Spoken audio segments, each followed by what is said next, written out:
Hello friends. इसके पहले अपन ने पढ़ा था साइमल्टेनियस इक्वेशन और उसके बाद पढ़ा था ग्राफिकल मेथड। आज के पार्ट में अपन पढ़ने वाले हैं डिटर्मिनेंट। ठीक है, डिटर्मिनेशन मतलब क्या होता है। ठीक है, डिटर्मिनेशन मतलब क्या होता है, मॉड के अंदर रहता है। ठीक है, मॉड के अंदर फॉर एग्जाम्पल यहाँ पे देखो ए बी सी डी। ठीक है, इसी को हम डिटर्मिनेशन कहते हैं। ठीक है, डिटर्मिनेशन इसी को कहते हैं। ठीक है, इसके रो एंड कॉलम में डिवाइड होता है। ठीक है, रो।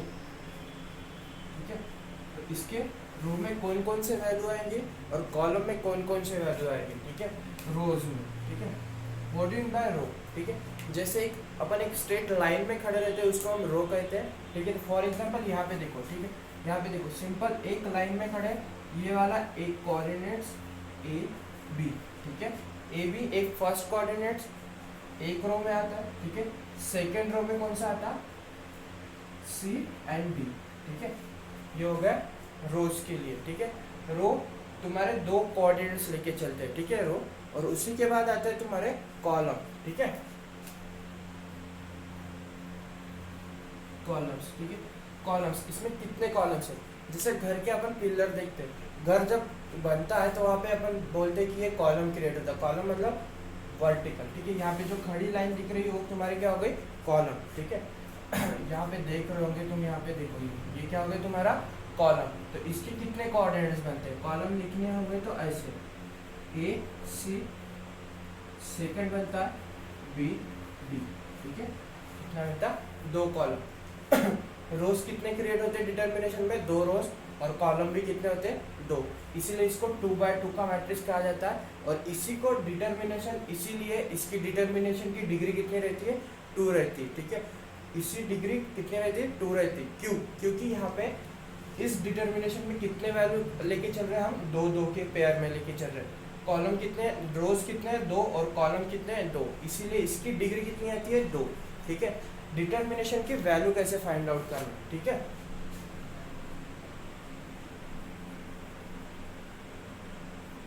वैल्यू, डिटर्मिनेशन की वैल्यू फाइंड आउट करने के लिए इसका क्रॉस मल्टीप्लिकेशन करना पड़ता है। लेकिन क्रॉस मल्टीप्लिकेशन करेंगे कैसे, इसकी वैल्यू फाइंड आउट करना होगा। ठीक है, डिटर्मिनेशन की वैल्यू फाइंड आउट करना होगा तो सिंपल पहले इन दोनों का क्रॉस मल्टीप्लिकेशन। ठीक है, सिंपल पहले इन दोनों का cross multiplication, A multiply by D, A multiply by D. ठीक है, ए मल्टीप्लाई बाय डी, इन दोनों का पहले मल्टीप्लिकेशन, उसके बाद इन दोनों में ऑपरेशन चलता माइनस का। ठीक है, इन दोनों में ऑपरेशन चलता माइनस का। मैंने पहले ही फर्स्ट वीडियो में बताया था कि in mathematical there are 4 operation. ठीक है, कितने ऑपरेशन चलते हैं, 4, that is addition, subtraction, multiplication and division. ठीक है, there are 4 operation. In that determination में अपने को कौन सा ऑपरेशन चाहिए, माइनस का। ठीक है, तो सबसे पहले इन दोनों का क्रॉस मल्टीप्लिकेशन होने के बाद ऑपरेशन क्या लगेंगे, माइनस का, उसके बाद इन दोनों का मल्टीप्लिकेशन चलेगा। ठीक है, that is C multiply by B या बी मल्टीप्लाई बाय सी, कोई भी चले। ठीक है, तो ये क्या होती है, इस डिटर्मिनेशन की वैल्यू होती है। ठीक है, इस डिटर्मिनेशन की वैल्यू हो जाती है। इसकी वैल्यू मतलब क्या होता है, फॉर एग्जाम्पल, एग्जाम्पल देखते हैं अपन। ठीक है, एग्जाम्पल तुमको ऐसे, एग्जाम्पल नंबर 1। ठीक है, एग्जाम्पल नंबर 1 पहले सिंपल एग्जाम्पल के साथ देखते हैं। ठीक है, 1 2 3 4। ठीक है, ये तुमको एक डिटर्मिनेशन गिवन है और उन्होंने बोला होगा find the value of determination. तो इसकी वैल्यू कैसे निकालोगे। ठीक है, इसकी वैल्यू निकालने के लिए सिंपल पहले जैसे यहाँ पे देखो, इसको ए पकड़ो, इसको सी, इसको बी और इसको डी पकड़ के चलो। तो वैल्यू निकालने का फार्मूला क्या है, A multiply by D, A multiply by D. Simple इसमें भी करो, 1 multiply by 4, 1 multiply by 4।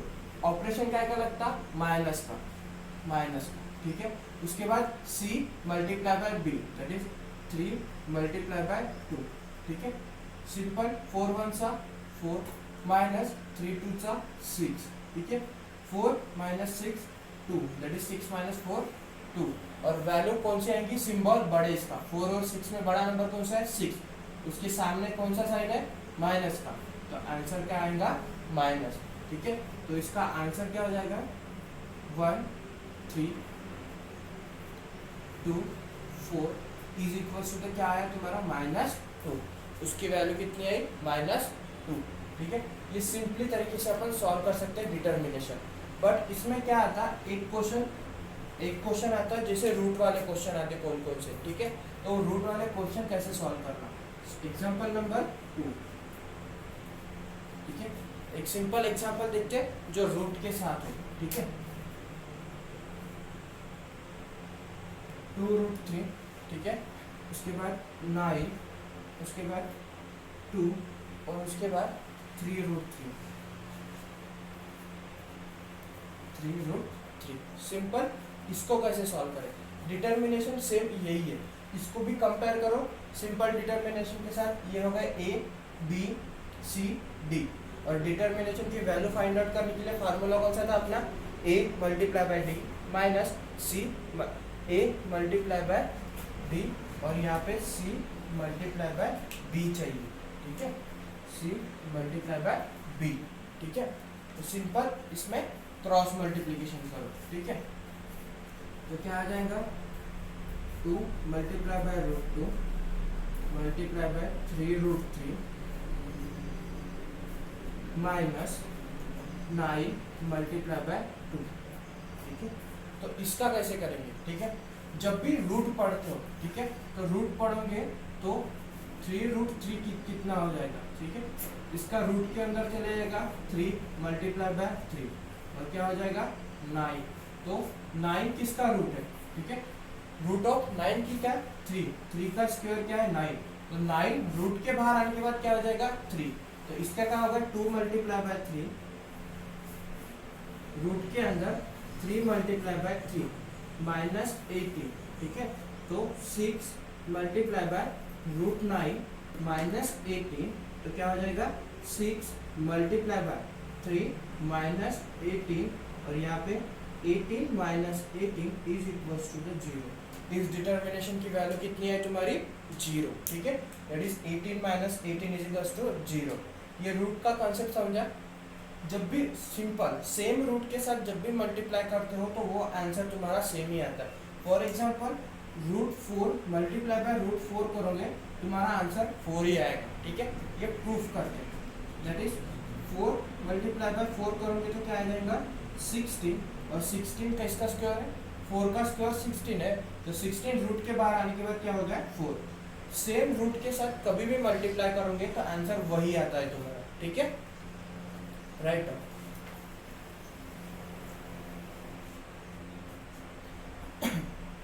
Simple. इसके बाद देखते हैं अपन डिटर्मिनेशन में क्रैमर्स रूल कैसे सॉल्व करते हैं। ठीक है, इसी की मेथड आती है। ठीक है, डिटर्मिनेशन की मेथड आती है, डिटर्मिनेशन मेथड कहते हैं उसको, और अलग लैंग्वेज में उसको हम क्रैमर्स रूल कहते हैं। ठीक है,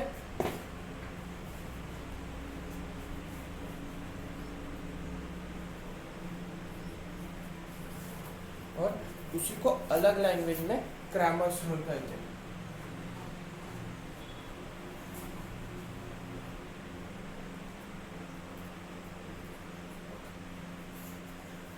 उसी को हम सिंपल लैंग्वेज में क्या कहते हैं क्रैमर्स रूल। क्रैमर्स रूल निकालने के लिए जैसे इसके पहले अपन ने देखा था ग्राफिकल मेथड और साइमल्टेनियस इक्वेशन। ठीक है, साइमल्टेनियस लीनियर इक्वेशन भी पढ़े थे अपन ने, उसमें कैसे दो इक्वेशन के साथ लेके चलना पड़ता था। सेम क्रैमर्स रूल में भी 2 इक्वेशन लेके चलना पड़ता है। ठीक है, 2 इक्वेशन लेके चलेंगे तो वो कैसे सॉल्व करना और किस मेथड से, वो भी डिटर्मिनेशन के साथ ही सॉल्व होते हैं। ठीक है, तो इसका एक बेसिक देख लेते हैं कैसे यूज होता है। ठीक है, जैसा पहला इक्वेशन गिवन होगा तुमको a1x plus b1y is equal to the c1। ये क्या होगा इक्वेशन नंबर 1 हो गया तुम्हारा। ठीक है, क्रैमर्स रूल में इक्वेशन नंबर सेकंड क्या हो गया 2ax plus a2x plus b2y is equal to c2। ये क्या हो गया तुम्हारा इक्वेशन नंबर सेकंड। ठीक है, अभी क्या करना है अपने को x एंड y की वैल्यू निकालना है। ठीक है, x एंड y की वैल्यू निकालना है तो डिटर्मिनेशन के थ्रू कैसे सॉल्व करेंगे। सबसे पहले सिंपल डिटर्मिनेशन में क्या क्या निकालना पड़ता है। ठीक है, डिटर्मिनेशन में सबसे पहले d, उसके बाद dx, उसके बाद dy, ठीक है, dx dy और d। सबसे पहले d फाइंड आउट करना पड़ता, ठीक है। d कैसे फाइंड आउट करोगे, ठीक है। यहाँ पे देखो d के साथ कोई वेरिएबल आ रहा है क्या, नहीं, कोई भी वेरिएबल नहीं आ रहा है, दैट मीन्स दोनों वेरिएबल के वैल्यू पुट करना पड़ता कॉलम के वाइज, ठीक है। ये कॉलम वाइज दोनों डिटर्मिनेशन, दोनों वेरिएबल की वैल्यू डिटर्मिनेशन में पुट कर दो। तो x के साथ पहला x का करते, ठीक है, दैट इज a1 a2 और y का b1 b2, ठीक है। ये हो गया डिटर्मिनेशन, ये होगी d की value a1 a2 b1 b2। और जैसे अपन ने अभी क्रॉस मल्टीप्लिकेशन सिंपली सॉल्व किया था, इसको वैसे ही सॉल्व करना, a1 multiply by b2 minus a2 multiply by b1, ठीक है। सिंपल वैसे ही सॉल्व करना। सेम अभी dx की वैल्यू कैसे निकालेंगे, dx के लिए डिटर्मिनेशन निकालते हो तो dx की वैल्यू कैसे निकालोगे, जहाँ पे x के कोऑर्डिनेट्स दिख रहा है, x के कोऑर्डिनेट्स कौन से, a1 a2 की जगह रिप्लेस कर दो c1 c2 को, ठीक है। यहाँ पे c1 c2 और b1 b2 as it is, b1 b2 as it is, ठीक है। d के साथ जो वेरिएबल लगता है, d के साथ जो वेरिएबल लगता उसमें c को रिप्लेस कर दो, c1 c2 को उसके साथ रिप्लेस कर दो और simple cross multiplication, c1 multiply by b2 and minus c2 multiply by b1, ठीक है। अब आते हैं dy, ठीक है। dy अभी बताया था कि जो d के साथ जो वेरिएबल अटैच होता उसके साथ c1 c2 को रिप्लेस कर दो, ठीक है। तो b1 b2, ठीक है, y के वेरिएबल क्या है तुम्हारे b1 b2, उसके साथ c1 c2 को क्या कर दो, रिप्लेस कर दो c2, ठीक है। और सिंपल क्रॉस मल्टीप्लिकेशन, ठीक है, a1 multiply by c2 minus a2 multiply by c1, ठीक है। सिंपल इसकी वैल्यू निकल जाएगी, ठीक है। ये होता है तुम्हारा क्रैमर्स रूल, ठीक है। क्रैमर्स रूल इसी मेथड से सॉल्व किया जाता है। सबसे पहले d की वैल्यू निकाला जाता है, उसके बाद dx की, उसके बाद dy की। बट अब बोलोगे सर x एंड y की वैल्यू कहाँ फाइंड आउट हुई यहाँ पे, तो सिंपल x एंड y की वैल्यू कैसे फाइंड आउट करोगे, x की वैल्यू फाइंड आउट करने के लिए d के साथ जो x का वेरिएबल चेंज होता है उसको लेना, that is dx divided by d, dx divided by d and y की वैल्यू सेम मेथड से dy divided by d, dy divided by d, ठीक है। ये हो गई तुम्हारी x की value dx upon d and y की वैल्यू dy अपॉन d, ठीक है। जब फार्मूले लिखते हो तब उल्टे मेथड से चलना, तब पता चलता कौन सा फार्मूला कब लगेगा, ठीक है। जैसे x निकालने के लिए क्या लग रहा है अपने को, dx और d dx और d लग रहा है, तो इसीलिए अपन ने ये वाले फार्मूले यूज किए, dx निकालने के लिए डिटर्मिनेशन ये वाला और d निकालने के लिए ये वाला डिटर्मिनेशन। सिंपल y निकालने के लिए कौन सा फार्मूला लग रहा था, dy अपॉन d, इसीलिए अपन dy का डिटर्मिनेशन पहले निकालते, उसके बाद d का डिटर्मिनेशन, ठीक है। सिंपल एक एग्जांपल के थ्रू देखते हैं ये कैसे सॉल्व किया जाता है।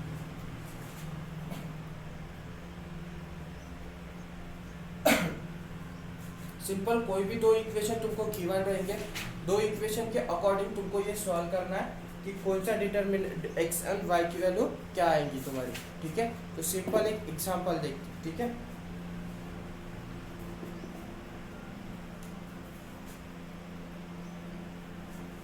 Five X plus 3y is equal to the 11, that is -11, sorry -11 and second equation is 2x plus 4y is equals to the -10, ठीक है। ये तुम्हारा सॉल्व एग्जांपल ही है, बट कैसे सॉल्व होता है ये बता रहा हूँ, ठीक है। उसके बाद दूसरा एग्जांपल लिखेंगे और, ठीक है। सिंपल सबसे पहले इक्वेशन में वैल्यू पुट अप कर दो, दैट इज इक्वेशन नंबर दे दो, ठीक है। सॉल्यूशन इसका 5x plus 3y is equal to the -11, ये हो गया तुम्हारा equation number 1 and 2x plus 4y is equal to the -10, equation number क्या हो गया, सेकेंड, ठीक है। यहाँ पे देखो जैसे अपने को कौन कौन सी वैल्यू चाहिए, a1 a2 b1 b2 c1 c2, ठीक है। सिंपल अपन इस मेथड से भी डायरेक्ट सॉल्व कर सकते हैं, बट और इजी कैसे करें, ठीक है। सबसे पहले यहाँ पे a1 a2 b1 b2 and c1 c2 की वैल्यू राइट डाउन कर दो सबसे पहले, ठीक है। दैट इज a1 a2 की वैल्यू क्या है 5 एंड 2, ठीक है। सेम मेथड में b1 b2 का के लिए काम करते हैं, y वेरिएबल के लिए, that is 3 and 4 and c1 c2 that is constant number कहलाते हैं, दैट इज -11 एंड -10, ठीक है। क्योंकि सिंपल वैल्यू अपन ने सबसे पहले ही लिख लिया, ठीक है। a1 a2 b1 b2 and c1 c2, ठीक है। तो ये निकालने के बाद सिंपल इसको सॉल्व कैसे करें, ठीक है। सॉल्व करने का सिंपल मेथड, पहले सबसे पहले d की वैल्यू फाइंड आउट करो, ठीक है। सबसे पहले d की वैल्यू फाइंड आउट करो, ठीक है। d का फार्मूला क्या था, a1 a2 b1 b2, ठीक है। a1 a2 की क्या क्या वैल्यू है 5 2 b1 b2, ठीक है। बट इसमें जैसे सॉल्व करते हो ना, तो ये फार्मूले लिखते चलो, ठीक है। क्योंकि ये फार्मूले जैसे जैसे प्रैक्टिस के साथ लिखते जाओगे फार्मूले लर्न होंगे, ठीक है। दैट इज सबसे पहले फार्मूला लिखो a1 a2 b1 b2, ठीक है। उसके बाद इसकी वैल्यू पुट अप करो, दैट इज 5 2 एंड 3 एंड 4, ठीक है। उसके बाद इसको सॉल्व करने के बाद इसका cross multiplication 5 multiply by 4 -3 multiply by 2 कितना हो जाएगा 20 -6 कितना हो जाएगा 14। डी की वैल्यू कितनी निकली अपनी 14, डी की वैल्यू कितनी निकली 14। सेम मेथड में dx की वैल्यू निकालो, dx is equals to, dx का क्या था अपना c1 c2 और b1 b2, ठीक है। सेम वैल्यू पुट अप करो -11 -10 और उसके बाद b1 b2 की वैल्यू क्या थी 3 and 4। Simple cross multiplication -11 multiply by 4 -10 multiply by 3, ठीक है। तो ये क्या हो जाएगा -44 minus plus 30 plus 30 plus minus 44 -13 कितना हो जाएगा 6, और साइन कौन सा आएगा बड़े नंबर का, दैट इज बड़ा नंबर कौन सा है 44, दैट मीन्स -6, ठीक है। ये हो गई तुम्हारी dx की वैल्यू।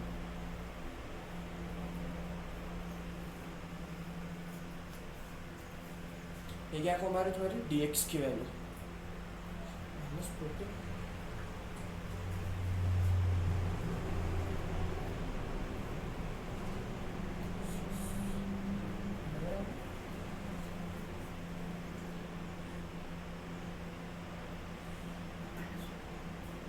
-14, सॉरी यहाँ पे आएगा -14, सॉरी, ठीक है। उसके बाद सेम पैटर्न में dy की वैल्यू निकालो, ठीक है। सेम पैटर्न में dy is equals to, dy की वैल्यू क्या है अपनी a1 c1 a2 c2, ठीक है। वैल्यू पुट अप करो 5 2 -10 -11 -10, ठीक है। Cross multiplication 5 multiply by -10 minus of -11 multiply by 2, that is -15 minus plus 22, ठीक है। प्लस माइनस, ठीक है। आंसर कितना आएगा यहाँ पे -28 ये काय की वैल्यू निकली dy की वैल्यू, काय की निकली dy की वैल्यू। बट अपने को वैल्यू काय की निकालना पड़ता है x एंड y की, तो simple x is equals to dx upon d, dx की वैल्यू क्या थी अपनी -40 डिवाइडेड बाय d की वैल्यू क्या थी 14, तो x की वैल्यू क्या मिली अपने को -1, 14 वन चा 14 प्लस माइनस, ठीक है। Simple y is equals to dy upon d is equals to, dy की वैल्यू कितनी निकली -28 अपॉन d की वैल्यू कितनी निकली 48, 14 2 सा 28, ठीक है। तो y इज इक्वल्स टू कितनी मिली -2, y की वैल्यू कितनी निकली अपनी -2, ठीक है। ये सिंपल एग्जांपल है determination by using Cramer's rule कैसे सॉल्व करें, ठीक है। नोट डाउन करो, बट उसके पहले एक बार इधर ध्यान दो, फिर से एक बार रिवीजन कर लेते हैं अपन, ठीक है। क्रैमर्स रूल, ठीक है। क्रैमर्स रूल के लिए अपने को सिंपली दो इक्वेशन लगते हैं, दैट इज सिंपली अपन ने दो इक्वेशन लिया, स्टैंडर्ड दो equation, a1x plus b1y is equals to c1 and a2x plus b2y is equals to c2, ठीक है।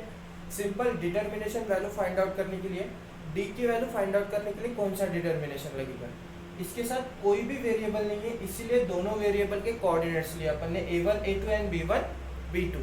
सिंपल जैसे डिटर्मिनेशन सॉल्व किया था क्रॉस मल्टीप्लिकेशन के साथ, simple cross multiplication, simple dx, ठीक है। d के साथ जिसका वेरिएबल, d के साथ जो वेरिएबल अटैच होता उसके जगह अपन c1 c2 को रिप्लेस करते हैं, ठीक है। तो x के कोऑर्डिनेट्स थे तो c1 c2, x के कोऑर्डिनेट्स की जगह c1 c2, सिंपल y के कोऑर्डिनेट्स की जगह c1 c2, ये होगी dy की वैल्यू। क्रॉस मल्टीप्लिकेशन कर दो, वैल्यू निकल जाएगी।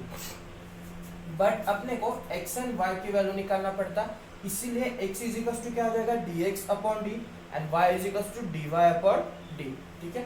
ये हो गया स्टैंडर्ड फॉर्म, ठीक है। इसको हम स्ट्रक्चरल फॉर्म बोलते हैं, ठीक है।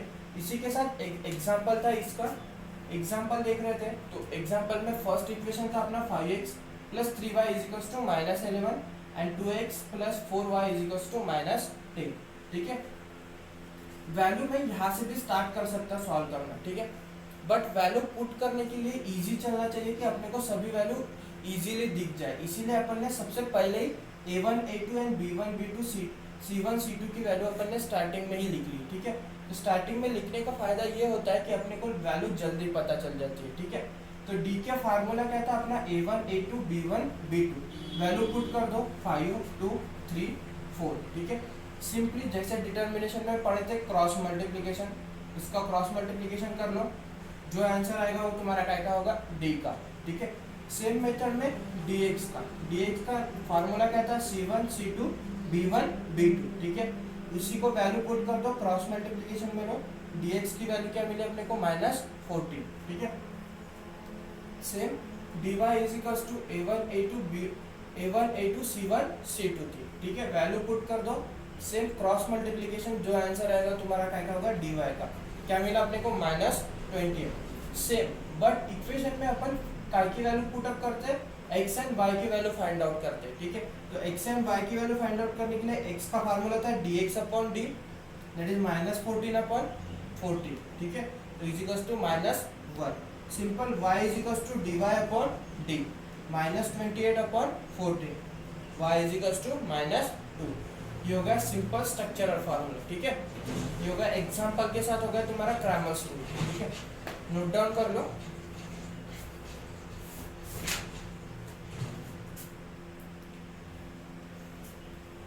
आज का टॉपिक यहीं पे खत्म होता है, ठीक है। वीडियो पसंद आए तो लाइक करो, शेयर करो और सब्सक्राइब करो। Thank you.